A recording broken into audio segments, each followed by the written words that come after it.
Class 10th math प्रश्नावली 8.1 का 9वां question है त्रिभुज एबीसी में जिसका कोण बी समकोण है, यदि tan a इक्वल टू 1/√3 तो निम्नलिखित के मान ज्ञात कीजिए। ठीक है, तो त्रिभुज एबीसी दिया है आपको जिसका बी समकोण है। देखो त्रिभुज बना रहा हूं मैं, इस टाइप का त्रिभुज होगा, इसका बी समकोण है तो बी तो यहाँ हो गया फिक्स, ए को कहीं रख दो, मान लेते हैं ये रख दो, और बी सी हो गया ये। ठीक है, समकोण है तो 90 डिग्री होना चाहिए। आपको tan a दे रखा है सबसे पहले, तो ये कौन सा क्वेश्चन है? 9वां क्वेश्चन है।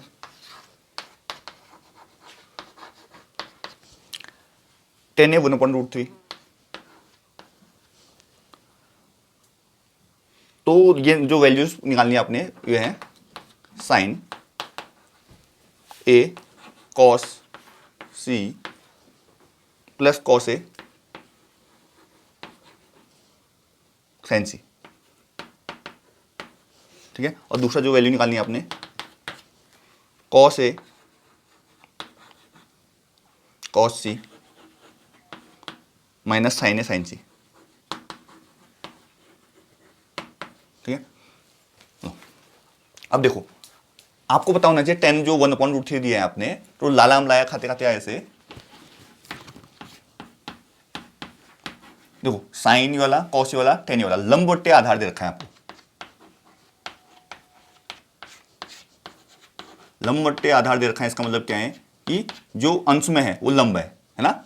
ए के लिए देखो लंब क्या होगा, बीसी हो गया, ये एक दे रखा है आपको, और कोण ए के लिए आधार क्या होगा, ए बी होगा, जो कि √3 दे रखा है आपको। ठीक है, चूंकि आपको साइन निकालना है कॉस निकालना है, तो साइन और कॉस में आपका हाइपोटेनियस यानी कि कर्ण का वैल्यू पता होना चाहिए, तो पाइथागोरस लगेगा सबसे पहले ना। तो पाइथागोरस प्रमेय लगा दो, इसमें क्या होगा ए सी का square equal to B C का स्क्वायर प्लस ए बी का स्क्वायर। ठीक है, तो ए सी का स्क्वायर ऐसे रहेगा, तो निकालना ही है हमने, तो बी सी क्या है 1 है, 1 का स्क्वायर प्लस ए बी क्या है √3 है। ए सी का स्क्वायर ऐसे रहेगा, 1 का स्क्वायर 1 होता है और √3 का आप जानते हो 3 हो जाता है ना, अपोजिट होते हैं एक दूसरे के, स्क्वायर रूट और स्क्वायर। तो ए सी का स्क्वायर इक्वल टू 4 हो गया, तो ए सी इक्वल टू हाँ √4, जिसको हम 2 बोलते हैं, 2 × 2 के रूप में तोड़ सकते हैं ना, तो इक्वल टू 2 हो जाएगा यहाँ पर। तो ए सी की वैल्यू 2 आ गई है। ठीक है, अब जो वैल्यू है वो निकाल सकते हैं हम।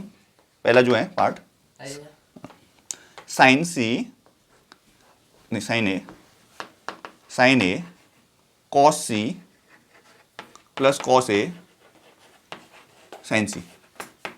इसमें जो इंपोर्टेंट बात है, एक तो एंगल भी देखना है आपने, यहाँ पर ए है यहाँ पर सी है। ठीक है, तो साइन ए के लिए हम देखेंगे, देखो ए एंगल, इसके लिए लंब बट्टे कर्ण देखेंगे, इसके लिए लंब क्या होगा 1, कर्ण तो सेम ही रहेगा 2। कॉस सी, जो cos C angle C change हो गया है, आधार बट्टे कर्ण, इसके लिए आधार होगा 1, कर्ण होगा 2।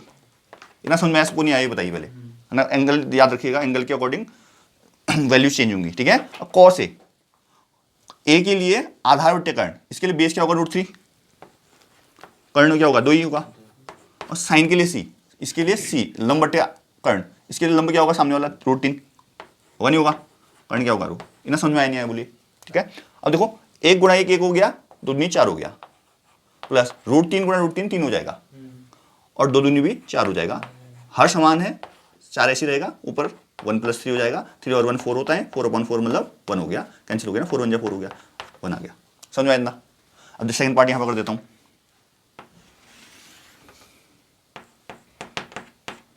देखो सेकंड क्या बोल रहा है, cos A cos C minus sign A sign सी,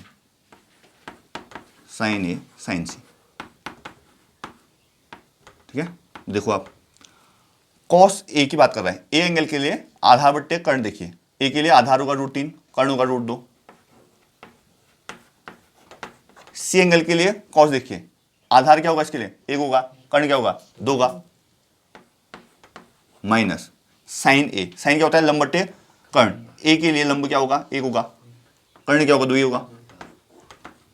सी के लिए लंब क्या होगा √3 होगा, और कर्ण क्या होगा 2 ही होगा। तो देखिए √3 × 1 √3, 2 दूनी 4, माइनस √3 × 1 √3, 2 दूनी 4, √3/4 माइनस √3/4 क्या आ जाएगा 0 आ जाएगा, 0 आ जाएगा ना। √3/4 से √3/4 कट जाएगा, 0 आ जाएगा। आया बात समझ में, क्या समझ में आया इसमें।